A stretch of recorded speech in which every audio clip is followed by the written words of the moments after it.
Hello, welcome to our channel. Today, we will delve into a fascinating story that has enchanted and taught many people throughout the ages. First of all, if you like exploring mysteries and life lessons through stories, don't forget to subscribe and activate the bell so you don't miss our future videos. You've heard of parables, right? They are those short stories that bring a moral or spiritual lesson. And our story today is a somewhat unique parable, involving a dragon that helped no less than 7,300 Christians to understand a little more about the spiritual struggle, a concept very present in the Christian faith. Now, you might be wondering, why a dragon? And who are these 7,300 Christians? Well, I promise all of these questions will be answered throughout our video. Ready to embark on this adventure? So, let's go. Let's start by understanding a little about what this spiritual struggle is and how a dragon can become such an unusual teacher. Follow along. Now that we know we're going to talk about dragons and parables, how about we take a little dive into history to better understand the setting of our story today? And don't worry, I promise it will be a quick and super interesting trip. First, let's talk a little about dragons. The dragons. Fascinating creatures that appear in various cultures around the world, right? But in the biblical context, dragons often symbolize great adversity or spiritual challenges. They are often represented as obstacles that need to be overcome, something that challenges us to grow and strengthen our faith. Speaking of faith, spiritual struggle is a very present theme in Christianity. This type of fight is not with swords or shields, but rather an internal battle against temptations, doubts, and everything that tries to divert us from the path of good. It is an invisible war, but with very real impacts on the lives of those who believe. And now, bring these two ideas together, dragons and spiritual warfare. Our parable uses the figure of the dragon to help Christians visualize and understand these internal battles. It's a symbolic way of saying, hey, these challenges are big, but not invincible. Interesting, right? With this foundation, we can begin to understand how a dragon can actually help 7,300 Christians see and face their own spiritual battles. Let's find out more about this in the next segment. Now that we've delved a little into the meanings of dragons and the spiritual struggle, let's find out how this incredible parable came about. Imagine going back in time, on a starry night, around a campfire, ready to hear a story that would mark generations. The parable of the dragon does not appear in any ancient book, nor was it written by any famous theologian. In fact, it was created by the community of 7,300 Christians as a way to pass on their experiences and lessons learned about spiritual struggle. Imagine this: each person adding a little of their own story, their fears, their victories. Together, they formed a powerful narrative that not only teaches, but also unites. The parable is the result of many voices, many lives intertwined by shared faith. And so, the parable began to travel, from one person to another, from one village to the next, growing and enriching itself with each new teller.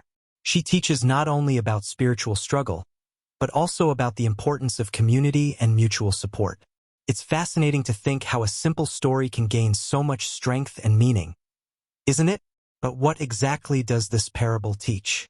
In the next segment, we'll dive into the characters and plot that make this story so special. Ready to meet the characters who bring our parable to life? Each one has a crucial and symbolic role in the story we are unraveling. Let's go. Firstly, we have the dragon. But forget those images of terrifying creatures you've seen in movies. Our dragon is different. It symbolizes the internal challenges we all face: fear, doubt, temptation. He is powerful, but he is not invincible. Then we have the spiritual warrior. He is the protector, the defender of the community, armed not with swords or spears, but with virtues such as faith, hope, and love. He teaches us that the most powerful weapons against internal challenges are the qualities we cultivate in our hearts. And of course, we cannot forget the community of Christians, who are, in fact, the heart of this story. They represent our own journey, the people with whom we share our struggles and victories. Each member of the community faces their own challenges, but together, they are stronger. Now imagine all these characters in the same scenario, each with their own strengths and weaknesses, all interconnected in a plot that speaks directly to the heart of your own experiences.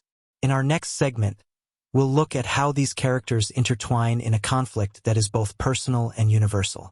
Stay with us to discover how the initial meeting between the dragon and the community triggers a journey of discovery and transformation. With the characters introduced, we now dive into the heart of our parable, the development of the conflict. How does this quiet Christian community confront a challenge as immense as a dragon? Let's find out. Imagine the dragon not as a literal beast, but as a storm of doubts and fears that suddenly descends upon the village. Every breath of its smoke brings with it a new challenge to the faith of the residents. How do you think they react?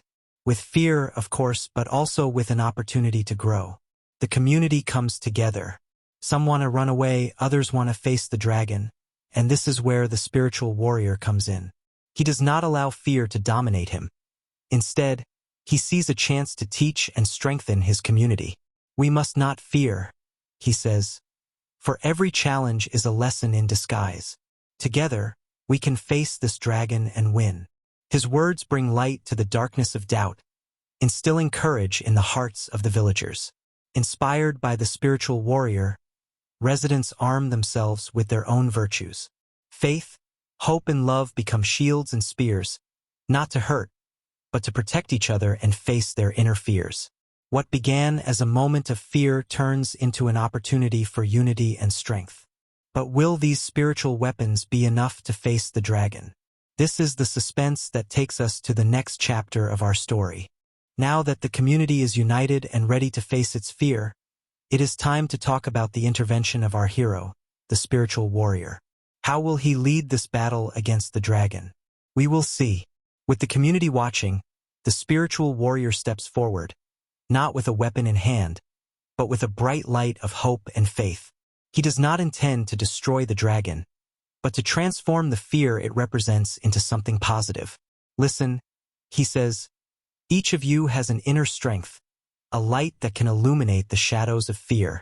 Together, we will use this light to face our dragon, not with violence, but with the strength of our spirit. And so, led by the warrior, they march together. They don't run or hide. They face the dragon with courage, each step strengthened by faith and mutual support.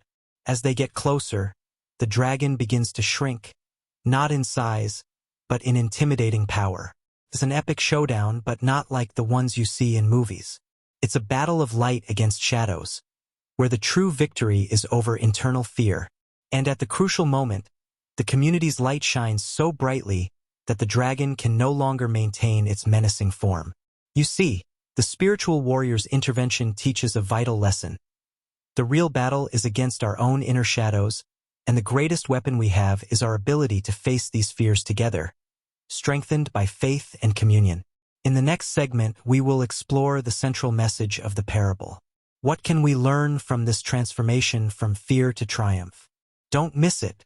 After this incredible transformation of the dragon and the courageous intervention of the spiritual warrior, we reach the heart of our story.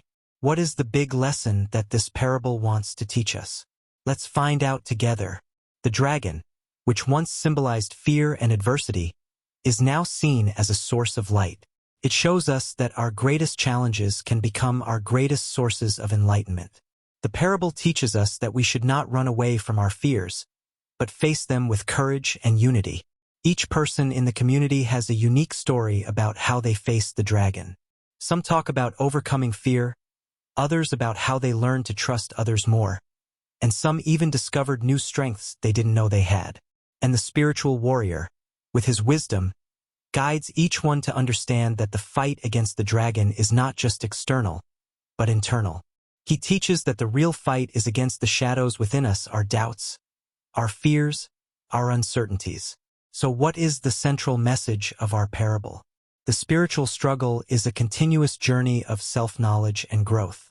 It's not about winning a battle and it's over. It's about learning to deal with internal battles every day, with faith and support from our community. In the next topic, we will look at how this understanding transformed the community and the lasting impact of this spiritual struggle on their lives. Don't miss it. After facing the dragon together, our community is no longer the same. And this leads us to an interesting question. How did this transformative experience impact the lives of each of the 7,300 Christians? Let's explore the changes together. Firstly, the sense of unity and collective strength has grown immensely. Before, when the dragon loomed over them, fear was isolating. Now, strengthened by their shared victory, they support each other more, work together, and share their struggles and victories. Furthermore, this experience brought a new perspective on the value of empathy and mutual support. Seeing others as an ally in the battle against internal challenges helped create an environment where everyone feels safer to express their difficulties and seek help. Communication within the community has also improved. People have learned that sharing their experiences and listening to others is essential for everyone's spiritual and emotional growth. Discussions that were once taboo are now encouraged as part of the collective healing and strengthening process. And we cannot forget spiritual growth. With overcoming the dragon, each one's faith was tested, but also strengthened. Now, they not only believe, they deeply understand the power of faith and common commitment to overcome adversity. In the next topic, we will see how you can apply the lessons from this parable in your daily life. How to face your own dragons. Stay with us to find out. Now that we've seen how the community turned their fight with the dragon into a source of strength and unity, you may be wondering, what about me? How can I use this parable to face my own dragons? Let's dive into some practical applications that can help you in your daily life. First, identify your dragons. It could be fear of failure, anxiety about speaking in public, or even difficulty dealing with a complicated relationship. Recognizing and naming your challenges is the first step to facing them. Second, seek support.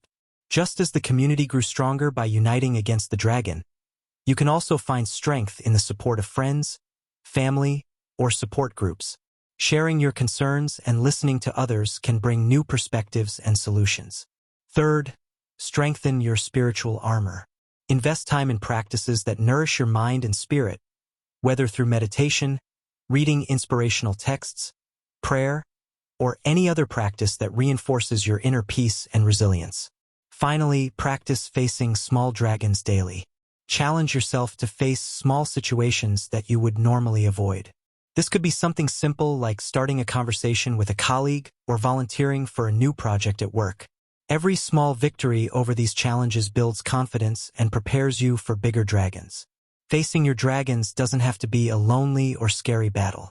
Remember, every step you take is a step towards personal and spiritual growth, and each challenge overcome is a lesson learned. In the next segment, we will conclude our journey with this parable, summarizing the lessons learned and how they can illuminate not only our lives, but also the lives around us. Don't miss it. And here we are, at the end of our incredible journey through the parable of the dragon. We saw how a simple story turned into a powerful learning tool for 7,300 Christians and, we hope, for you too. To recap, we learned the importance of facing our internal fears, not as enemies, but as opportunities for growth. We saw how unity and mutual support are essential to overcoming challenges, and how each of us can strengthen our spiritual armor through practice and reflection. We hope you take these lessons into your life by sharing them with those around you. Like the spiritual warrior of our story, you too can be a beacon of hope and courage in your own community. Before we say goodbye, we would like to hear from you. What part of the story resonated most with you? How do you plan to face your own dragons? Leave your comment below. We'd love to hear more about your journey. And if you like this video, don't forget to like, subscribe to the channel, and share with your friends. Who knows, maybe the story of the dragon might help someone else. Thank you for being with us on this spiritual journey. To the next.